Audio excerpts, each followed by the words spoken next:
Ladies and gentlemen, thank you for coming to tonight's performance of Starry-Eyed Jack. It's a one-act show without an intermission, and it will run for roughly a half an hour. Flash photography is strictly encouraged, as Jack and Jack Henry cannot afford strobe lights. You are also encouraged to film any portion of the show with your cell phone and send the footage to Jack Henry. It might make the final cut. If you are currently in possession of any psychedelics, do them now. And now, please give a warm welcome to Jack Henry Lee and Jack Nicoletti. Ladies and gentlemen, Starry-Eyed Jack. Thank you. Ladies and gentlemen, thank you so much for coming out to the live filming of Jack Henry Lee's Starry-Eyed Jack. Now, over here is Jack Henry Lee himself. And tonight he will be playing the role of Roach, a college student who's going through some emotional distress because he recently had a fight with his girlfriend. So as a vice, he takes up shoplifting. Jack Nicoletti is playing Mr. Robin Banks, who really wants to help his friend Roach out, but also really wants to do crime, and also has a third secret agenda. Maybe you can figure out. I don't know. Maybe you can see it. Maybe I'm that good of a writer. Who knows? Also really wants to do crime, and also has a third secret agenda. Maybe you can figure out. I don't know. Maybe you can see it. Maybe I'm that good of a writer. Who knows? Ladies and gentlemen!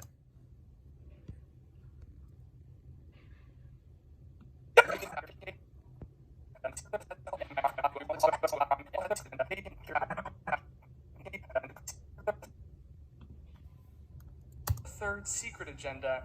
Maybe you can figure out. I don't know. Maybe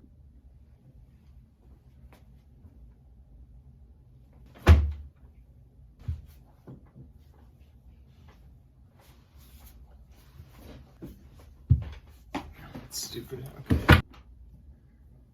Hi. Director's commentary. You may have just seen my friend and fellow performer Jack Nicoletti did a little dance. He did a little dance on screen. Believe it or not, this was not planned, but it is one of my favorite moments. Explanation is, when Jack said there was a secret motivation, he thought I was gonna say something incriminating, because Mr. Banks' secret motivation in the play is based off of something real about Jack Nicoletti, and I wrote it into the play. And he thought I was gonna give that away. So, in his words, he danced as a distraction, which is pretty brilliant because it is so distracting. I have watched this clip so many times. I forget what I'm saying because I watch Jack Nicoletti dance every time I watch this scene, and I just completely, my words are just brah, brah, brah, brah, brah, brah, brah, brah, and Jack Nicoletti's like kind of like that. Ladies and gentlemen, without further ado, Starry-Eyed Jack. No. You've got it all wrong. The second tote bag is so I can buy something cheap like bread as a cover buy, and then and put the soup in the first. Next slide. Wait. Why don't you just rob it all? No cover buy, you just go. You gotta stop calling it rob, Roach. You rob a store, you rob a place. You don't rob shit. We're shoplifting. But shoplifting has such a bad connotation. Rob is so damn cinematic. What about stealing? Should we call it that?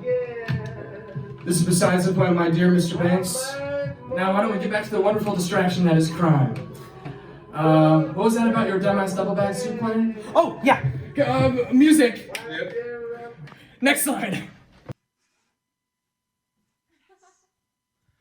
Okay, so.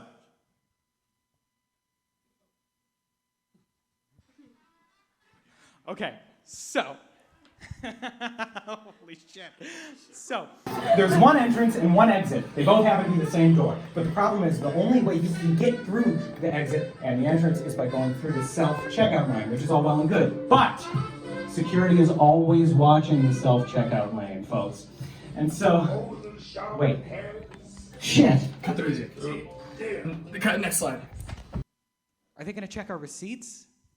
I mean, they never do, man. That's why I'm saying we rob it all. No cover buying. Once you start buying shit, you put yourself in a compromising position.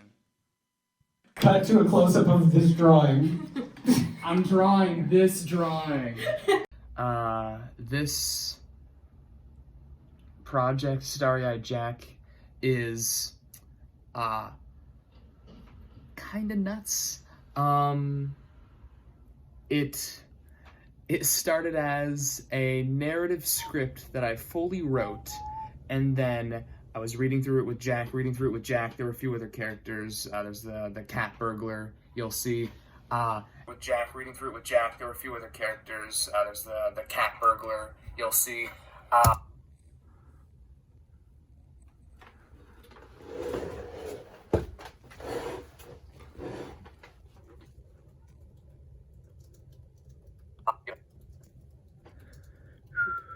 The cat burglar.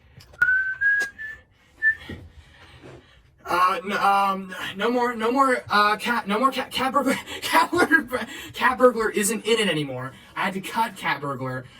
It was taking too fucking long. Hey, you're still filming this? Fucking shut up! And then one night we were just like, let's perform it. We just started performing it. We did the whole thing by memory. I was like, this is genius. What if I rewrite the script to be a performance now that we've performed it? So then I rewrote the script, and so now the script is acting like it's a performance. I created slides, sound cues, lighting cues, stage directions, and then we performed it, and now I'm editing it, and then it's going to be a movie, but now I'm adding director's commentary. So it was a narrative story turned performance turned edited script performance based off of the performance, a play script, like a screenplay, and then another performance based off the new edited screenplay, so it can be a play. And now it's kind of a documentary, a little bit.